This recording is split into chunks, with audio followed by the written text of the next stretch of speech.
je me confie en toi. Je me confie en toi.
Amen. Nous voulons continuer à louer le Seigneur à travers un psaume, le psaume 41, mais aussi le psaume 25. Vers toi, Éternel, j'élève mon âme, mon Dieu, en toi je me confie, que je ne sois pas couvert de honte. Fais-moi connaître tes chemins, enseigne-moi tes voies, fais-moi cheminer dans ta vérité et instruis-moi, car tu es le Dieu de mon salut. En toi, j'espère tous les jours. Amen. Amen. Et voici ce qui nous est dit aussi dans le psaume 41. Heureux l'homme qui prête attention aux faibles. Le jour où tout va mal pour lui, le Seigneur le tire du danger. Le Seigneur le garde en vie et le rend heureux sur la terre sans le laisser tomber entre les griffes de ses ennemis. Le Seigneur le soutient sur son lit de souffrance en l'entourant de soins pendant sa maladie. Et le psalmiste, dans ce psaume, continue à dire, mais il crie au Seigneur, tu vois combien c'est difficile, tu nous as promis ta présence, mais nous la désirons et nous désirons ton soutien maintenant. Et puis, il se confie dans la présence du Seigneur. Voilà, vous pouvez vous asseoir. Asseyez-vous là-bas. Non. Mais écoutez la voix du Seigneur, vous allez l'entendre, l'appel du Seigneur. Asseyez-vous. On va chanter tel que je suis. C'est aussi une prière. On va chanter les 4 strophes. Hein? Voilà, très bien.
Sans mon retour. Je veux être à toi dès ce jour, agneau de Dieu, je viens, je viens.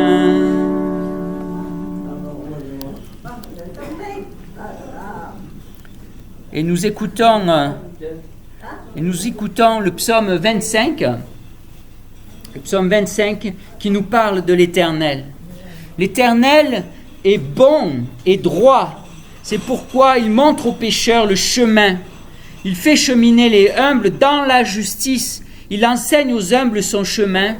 Et tous les sentiers de l'Éternel sont bienveillance et fidélité pour ceux qui gardent son alliance et ses préceptes. Mais tu fuis là. Ah, asseyez-vous là. Voilà. Ça va bien. Vous voyez, le Seigneur, il a dit de Jésus, dans la parole de Dieu, il parle de Jésus et il dit que c'est l'agneau de Dieu. L'agneau de Dieu, ça veut dire que Jésus, Dieu lui-même, qui est le Fils de Dieu, Jésus est le Fils de Dieu, il se donne à nous. Dieu qui se donne à nous. C'est le plus grand cadeau qu'on puisse recevoir, voyez ? C'est ça qui est le plus important que tout le reste. Si on loupe le cadeau de Dieu, on loupe tout le reste. Tout le reste n'est rien en rapport avec ça. Dieu qui se donne, qui s'offre à nous. Dieu, le Créateur, notre propre Créateur, souffre pour se donner à nous sur la croix. Recevons-le par la foi et saisissons toute la richesse même de Dieu. Dieu qui se donne à nous, c'est les forces, la sagesse, c'est l'amour de Dieu. Voyez ? Tous les jours, on mange le petit déjeuner, on mange à midi, on mange le soir. On prend soin de notre corps. Et c'est important. Mais c'est beaucoup, beaucoup plus important de se nourrir de Dieu qui se donne à nous. Le pain du ciel, le pain de vie. Un pain qui est bon, qui est tellement bon, qui nous change, qui nous revivifie en nous, dans notre âme. Voyez ? Et alors on va entendre cette parole de Dieu qui se donne à nous. Dans le livre d'Exode, le livre de l'Exode, c'est le 2e livre de la Bible. Et Exode, c'est-à-dire qu'en fait, c'est le peuple de Dieu qui est sorti du pays de l'esclavage. Pendant 400 ans, ils ont été esclaves. Mais quel Dieu a fait ça parmi tous les peuples? Il est posé cette question. Quel autre Dieu que Dieu a fait sortir son peuple d'un pays où il était esclave et il a fait sortir pour le servir. Il a servi dans le désert, dans les épreuves. Et dans ces épreuves-là, il y avait notamment la faim. Ils avaient faim dans le désert. Et ils ont demandé de la nourriture. Ils voulaient de la nourriture, le peuple. C'est normal. Et Dieu leur a donné la nourriture. Et c'est ce qu'on a appelé la manne. Le peuple de Dieu a donné le nom de manne à ce pain. Et voici ce que Moïse dit à ce moment-là. Moïse leur dit que personne ne laisse de la manne jusqu'au matin. Et ils n'écoutèrent pas Moïse. Dieu donne la manne et Dieu parle à travers Moïse et ils n'écoutèrent pas Moïse. Quand ils n'écoutent pas Moïse, ils n'écoutent pas Dieu qui se révèle par Moïse. Il y eut des gens qui en laissèrent jusqu'au matin. Mais il s'y mit des vers et cela devint infect. Moïse s'indigna contre ces gens. Tous les matins, chacun recueillait ce qu'il lui fallait pour sa nourriture. Et quand venait la chaleur du soleil, cela fondait. Voyez, ça c'est déjà une première leçon. Dieu prend soin de nous. Il nous donne le pain de la vie. Et le pain de la vie, c'est Jésus qui se donne à nous. Mais on a besoin de lui chaque jour. Chaque jour, comme il est dit dans la chanson, chaque jour, à chaque heure, où j'ai besoin de toi. Hein? On va le chanter tout à l'heure, j'ai soif de ta présence. Hein? Ça, c'est une première leçon. Chaque jour, il y avait la manne qui était là. Et ça suffisait pour le jour. Il ne fallait pas en garder pour le lendemain parce que le lendemain, Dieu prend soin aussi de ce lendemain. Et il donnera le pain de vie pour ce lendemain. Vous voyez ? Donc ça nous enseigne que chaque jour, Dieu prend soin de nous et il nous donne ce qu'il faut. Et Jésus nous suffit. Même si c'est difficile, même on peut souffrir de beaucoup de choses, mais Jésus, on a besoin de lui. On a besoin de pouvoir entendre sa parole chaque jour. Donc d'une manière ou d'une autre, on essaye de la voir chaque jour. D'accord ? Ça, c'est le premier enseignement. On est dépendant de Dieu et on doit apprendre à lui faire confiance pour le lendemain. D'ailleurs, dans la prière du Notre Père, il est dit « Donne-nous chaque jour notre pain d'aujourd'hui. » Voilà, il ne nous est pas dit « Donne-nous le pain du lendemain. » C'est pour aujourd'hui. Et chaque jour, on a besoin de ce pain. Chaque jour, on a besoin de sa grâce. Il y a une deuxième leçon qui nous est donnée là aussi, et ça continue. Le 6e jour, ils recueillèrent une quantité double de nourriture. Tous les chefs de la communauté vinrent le rapporter à Moïse, et Moïse leur dit, c'est ce que l'Éternel a déclaré.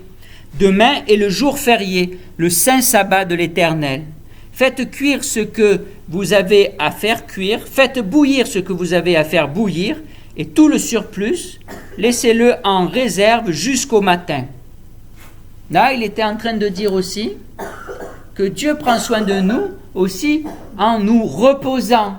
Dans la semaine, on a besoin aussi d'un jour particulier, d'un jour de repos qui marque notre confiance dans le Seigneur, où, voilà, c'est toi qui prends soin de nous, c'est toi que l'on veut célébrer, et c'est une bonne chose que chaque semaine, il y ait un rythme comme cela. C'est ce que vous vivez avec le culte qu'on vit aujourd'hui. Le vendredi, vous avez un culte particulier chaque semaine, parce qu'il y a besoin de ce rythme. Et ça vient de Dieu qui nous a créés ainsi. Une semaine de 7 jours, ça fait partie de notre création, de notre rythme. Et c'est bon de respecter ce rythme de chaque semaine. Et c'est pour ça qu'on s'arrête, chaque vendredi soir, on s'arrête devant le Seigneur et on se repose en lui. On fait une pause et on écoute sa voix. Ensemble, nous élevons nos âmes, c'est lui qui nous élève vers lui.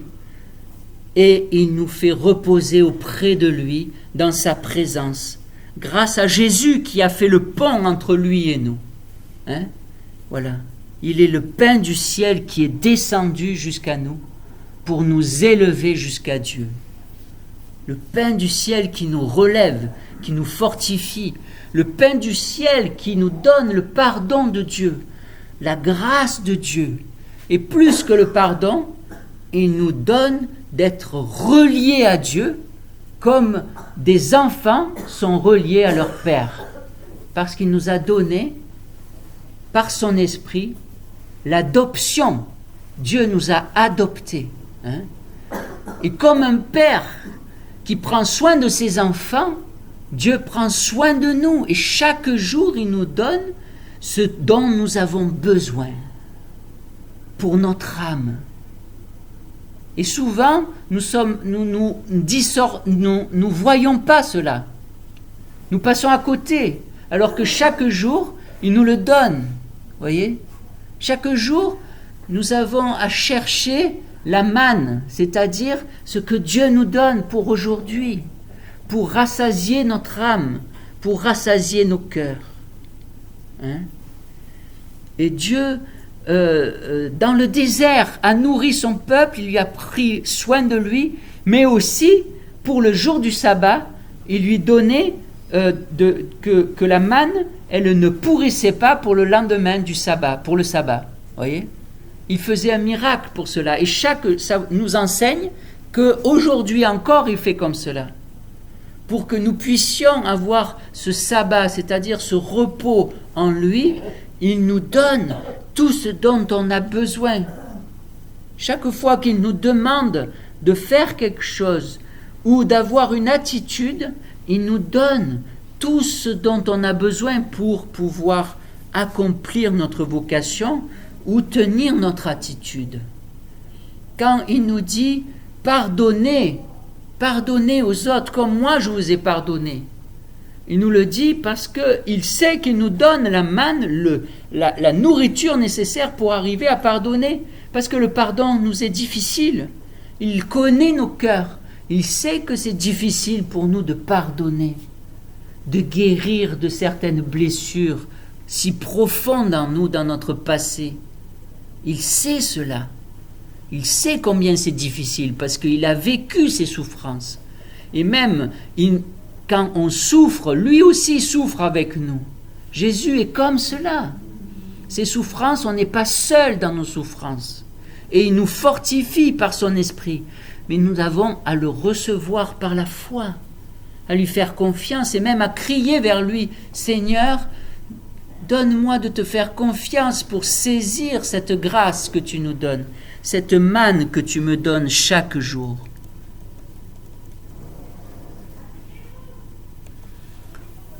Et voilà la conclusion de ce passage. Suivant l'ordre donné par l'Éternel à Moïse, Aaron déposa la manne devant le témoignage pour que les générations futures s'en rappellent, afin qu'il soit conservé. Et les Israélites ont mangé la manne pendant 40 ans dans le désert. Pendant 40 ans, Dieu a pris soin d'eux jusqu'à leur arrivée dans un pays habité. Ils ont mangé la manne jusqu'à leur arrivée à la limite du pays de Canaan, qui est le pays promis. Voyez ? Et la manne avait un goût de miel. Ça voulait dire que c'était un avant-goût du pays promis qui était plein de lait et de miel. Voyez ? Et pour nous, c'est la même chose aujourd'hui. Quand nous prenons la parole de Dieu chaque jour, ou chaque culte du vendredi soir, c'est un avant-goût de ce que nous avons à vivre avec le Seigneur. Un grand festin de sa parole, un grand festin de l'agneau qui se donne à nous. Il est parlé du festin de l'agneau. Ça veut dire que lui-même, il se donne à nous. On mange, on se nourrit de lui, de Jésus, notre Sauveur. Amen. Amen. Je vous invite à la prière. Seigneur, tu es le pain de vie. Donne-nous chaque jour de nous nourrir de toi. Oui, nourris-nous maintenant, toi qui es le pain du ciel. Nourris-nous maintenant et pour l'éternité. Amen. Amen. Et on va continuer notre prière avec « J'ai soif de ta présence ».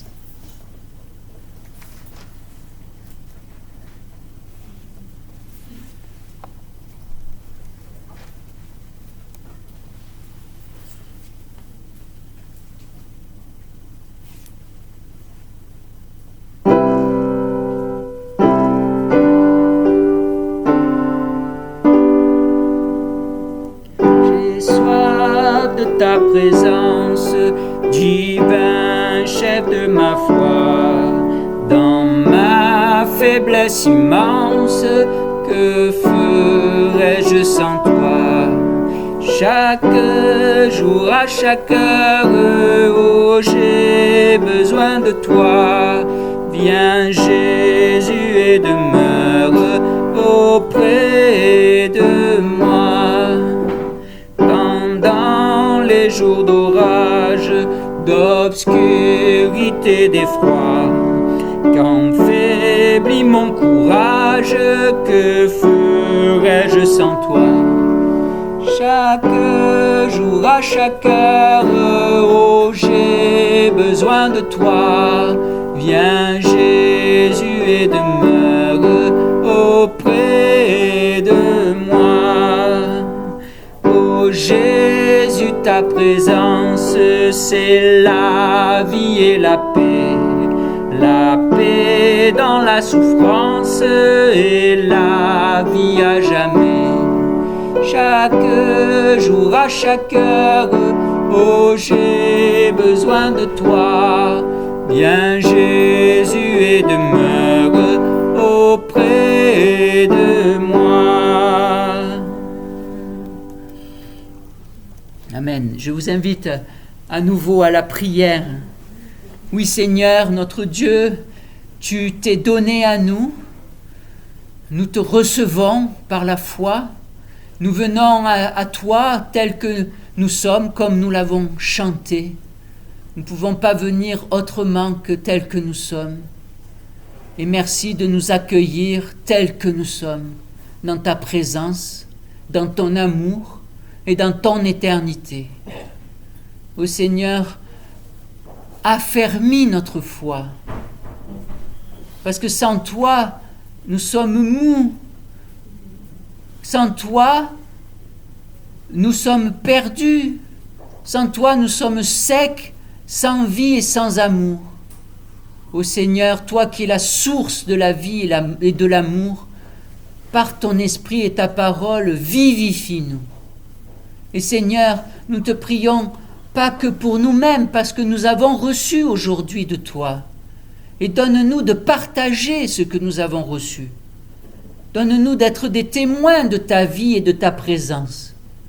Donne-nous de parler de ce que nous connaissons, de ce que nous avons connu maintenant, une expérience particulière avec toi, parce que tu te révèles à nous par ta parole et ton esprit. Ô Seigneur, toi qui es notre Créateur, toi qui nous sondes, tu connais nos sentiers, tu connais nos routes, tu connais nos pensées, tu connais ce qui nous fait chuter, nos tentations de chaque jour. Seigneur, garde-nous en toi, protège-nous des tentations et garde-nous du mal. Merci Seigneur de nous garder dans ta fidélité, ô Dieu fidèle. Amen. Amen. Voilà, recevez la bénédiction et l'exhortation, l'encouragement pour toute cette semaine. Que le Dieu qui s'est révélé à Abraham, à Moïse, à David, se révèle à vous tel qu'il est, par Jésus, son Fils, qui est son image, son expression parfaite. Jésus, le pain de vie qui se révèle à vous, qu'il se révèle à vous chaque jour dans ce qu'il est. Connaissez-le, qu'il vous garde dans tous les sentiers et tous les dangers, afin qu'il vous fasse de vous des enfants fidèles de leur Père. Amen. Amen. On ne peut pas le conserver. Parce que moi, je vois par jour, on porte quelque chose de même, ça n'est plus. Voilà, c'est ce qu'on vient d'entendre. La manne, le lendemain, elle ne servait plus. C'était chaque jour qu'on devait la recevoir. Hein? Chaque jour, on le reçoit. On ne peut pas le garder pour le lendemain. C'est pour ça que le Seigneur il est en train de nous dire « Abreuvez-vous chaque jour et allez vers moi chaque jour, parce que je suis disponible comme une eau. » Hein, je suis disponible, je suis la fontaine de vie, l'a dit Jésus. Hein? Voilà, c'est la fontaine de vie. Une eau vive qu'il nous donne. Mais chaque jour. On ne peut pas la conserver pour se dire, bon, demain, j'en aurai pour demain. Hein? Voyez. Je crois que demain, après, je ne sais pas s'il reste. Et j'ai entendu